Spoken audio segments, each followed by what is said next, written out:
You're listening to The Dealmaker's Edge with A.Y. Strauss, diving deep into stories behind commercial real estate leaders.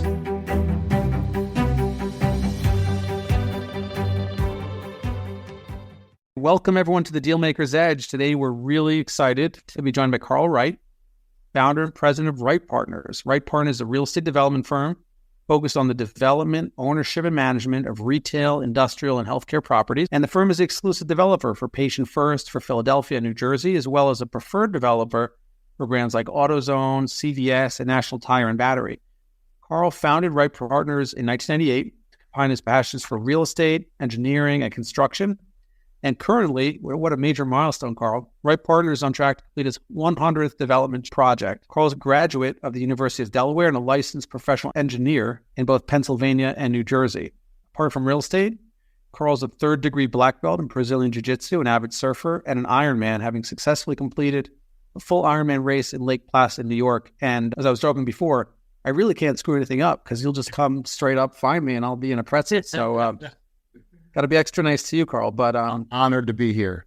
Yeah, it's great you're here, and I know you're a lot of fun, and we're going to get your story out because the goal of this podcast is really to try to educate some young up-and-coming professionals, and your background is very unique, so we can't wait to hear about it. Maybe you could take us back. I know you started the firm in 1998, but before that, you were also very involved in some other sort of pre-development type of roles, and maybe you could talk about how you got into the business.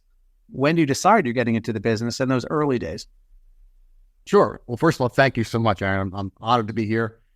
Your guest list on your podcast is astounding and legendary, and humble to be here. So thank you. Of course. So I had started reading about real estate in high school. So there was kind of an intrigue about that. I just walked by a book that said, how to get rich in real estate or how to make $1 million in real estate.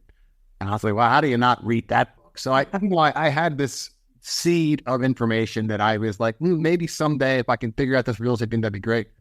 But I went to engineering school, and then in 1991 I graduated, and it was kind of a recession, so I went into the environmental business because that was where the jobs were. I was a civil engineer, but they weren't really hiring so much. But it was luck because I got into the construction division where we would build treatment plants around the country. And I got a chance to be not just a construction manager, but actually a general contractor. Our people, our equipment, rented, there be. But yes, it was just amazing. And because I'm in places like Nebraska and Albany and Erie, PA, no one else wanted to go. So I was able to maybe elevate myself a little faster than otherwise should have happened. So then I realized, okay, I really do love real estate. I love construction. And I love engineering as well. So what does that mean? I was like, well, I'd like to be a real estate developer. I just didn't know how. So I took my civil engineering degree. Now it's a better market. And I got a job as an engineer where my clients were CVS Pharmacy, Lowe's Home Center, some of the national home builders. And I got a chance to learn the business from the inside. And I had an amazing boss because he asked me, why do you want to join our company? I said, well, in 5 years, I'll be a developer full time. And this is my transition from here to there. He appreciated the honesty. And 5 years later, I was, in fact, able to exit the engineering and do real estate full time. That's awesome. And you're a guy that loves discipline and pain, which is evident both in the fact that you developed 100 deals and you've persevered in Brazilian Jiu-Jitsu. You sort of have this mental toughness and physical toughness I think you really need to just get through blocking and tackling so many projects and so many issues that pop up with the skill set you have, obviously. I think that's a common thread of all your guests, of all my peers. There's a certain, I don't want to say relentless because that's overly complimentary of myself, but like just a determination to figure it out, to keep going. And also sometimes that'll run you down the wrong path. And so you do have to step back and say, all right, am I running east looking for a sunset? And it's just a project we need to bail on, because sometimes that hard-headed go mentality, we'll figure it out, will sometimes send you down the wrong path. And sometimes it has for me. So that's a lesson learned moving forward. But yes, I think that the relentlessness is what you need to be successful in real estate development and probably most businesses. Yeah. And I know at this point, Project 100, but I'm sure, and I know every project's different. We've talked about that offline, that no such thing as an easy project.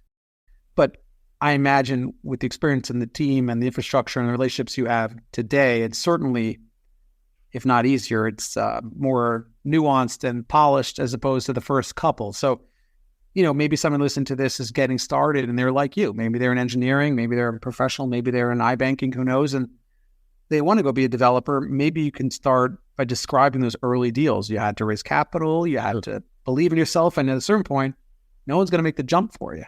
How do you actually do that?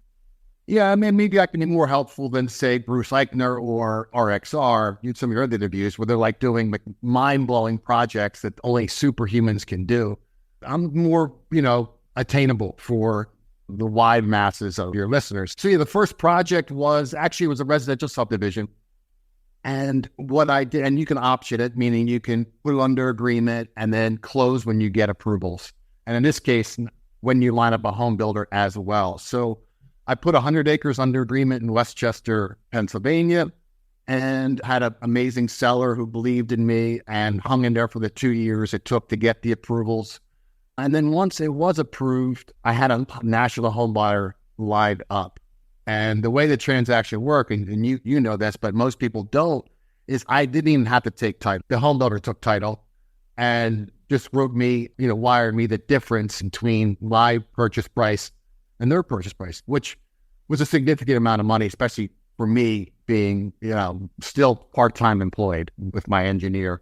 And that allowed me to exit. The other thing, being an engineer and doing hundreds and hundreds of site plans for CVS Pharmacy, when CVS found a site, they would just send it to me. And I was their third-party site plan guy. And I would figure out the zoning, the drive-through, the loading, setbacks, and I would figure out if it could be a subdivision, if it could be a CVS Pharmacy. And I use that to identify potential CVS Pharmacy projects. And now for your listener, they probably wouldn't have the advantage of doing 500 site plans, but it is attainable to find a site that a user wants, a Chipotle, a Starbucks, CVS, and hire a team and figure it out.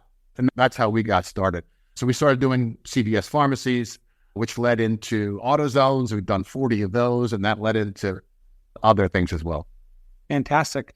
And you had to build a firm from scratch too. So you had to build the operational infrastructure. You had to hire people to assist you.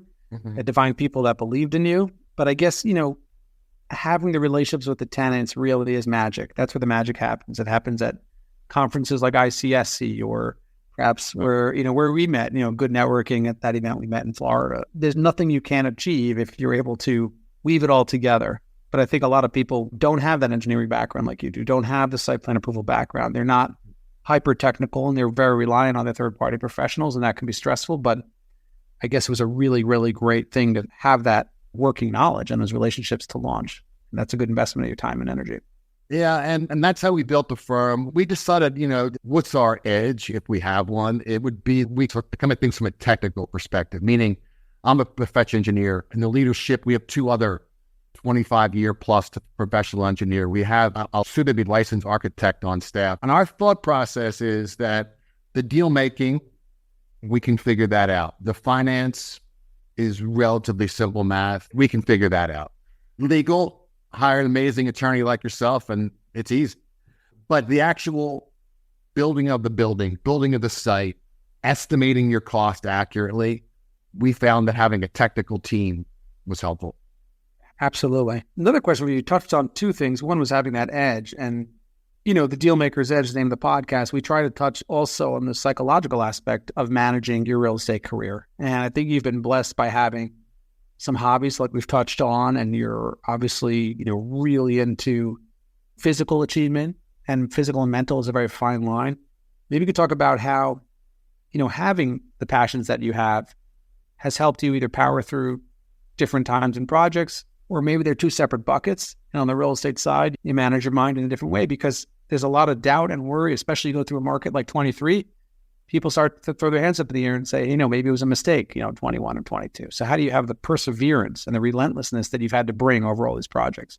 Yeah, well, thank you. Well, the hobbies certainly keep you humble. In wrestling or submission wrestling, or I was doing mixed martial arts, there's a lot of failure, a lot of losses, a lot of mistakes, and you're immediately punished for them. but that gives you immediate feedback to, all right, next time I will do that. Next time I will make a better decision in that situation and move forward.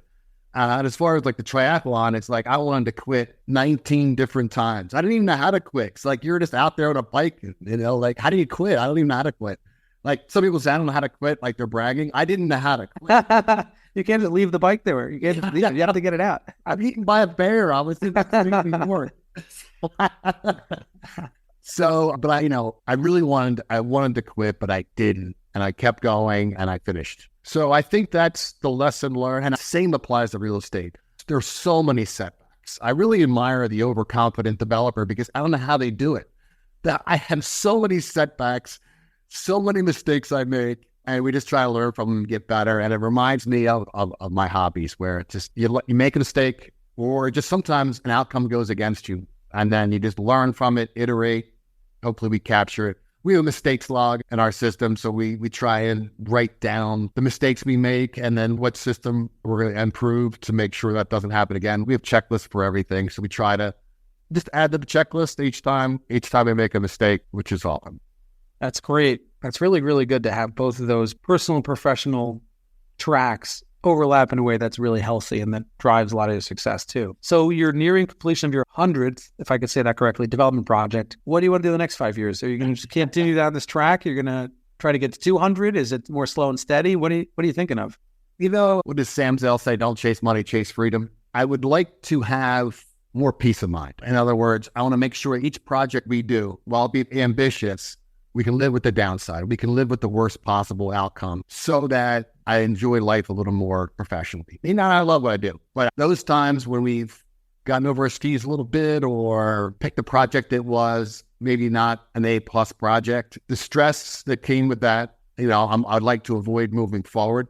The lower cap rates went, the smarter I got. Well, it works the other way too. So cap rates are going the other direction and everything is a little harder. So I'm being really selective about, and I would do more industrial, love the industrial world. And we're doing small scale shopping centers, 30,000 square feet. We're doing a few of those. I love those. And I love my clients. I love AutoZone. And as long as they'll let me, we've done almost 40 of them, as I mentioned. So I hope to do 40 more because we really love their team and how they treat us. And hopefully we do a good job for them. That's terrific. Maybe we'll talk about the market a little bit. I guess the positive element of development is if you have the tenant in hand, a lot of it's de-risked, although de-risked with a quotation, given that there's always risk in all these deals. And also given the time horizon, every developer goes under contract and has a thing built, usually in an entirely different economic environment. So how are you capitalizing your deals? Is it with like a steady stream of investors? Is a lot of it self-capitalization at this point? How are the conversations going with lenders today versus even a year ago? And I know retail as an asset class overall has been doing fabulous. Hopefully you've been getting the benefit of that. Yeah, very, very, very fortunate. So we capitalized our project with local lenders, First Trust Bank, Republic Bank, a few others who have stuck with us through the uncertainty that's been the last couple of years. Even though many lenders have pulled back, our lenders have hung in there. And then we have one primary investor. His name is Lynn. And I just tell him how much to send. He doesn't even ask about the deal. Everything's a handshake. We've been working together for 20 years. I met him maybe 15. I met him because one of my first CBS projects I bought from him. He was a landowner. He had owned a warehouse, and I knocked on the door of the warehouse. I said, "Can I buy some land?" And then we ended up buying, his corner and put a CBS pharmacy there, and we still own it.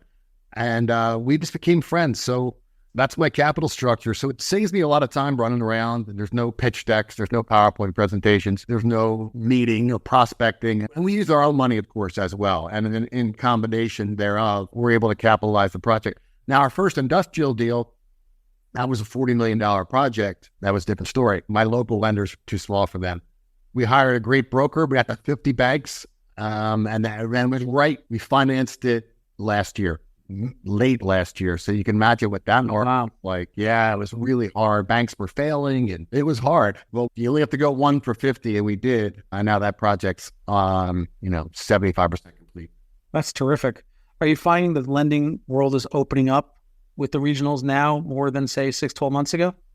I don't sense the fear that I sensed a year ago, when lenders were like, are you okay? And I can see that they're having other portfolio problems. Like now we're doing great. Obviously, we prefer lower interest rates than higher ones, but we'll be all right. We're still profitable, not as profitable as we'd hope, but still profitable. So I'm not feeling the nervousness from our lenders the way I was in 2023. So I'm hoping that continues.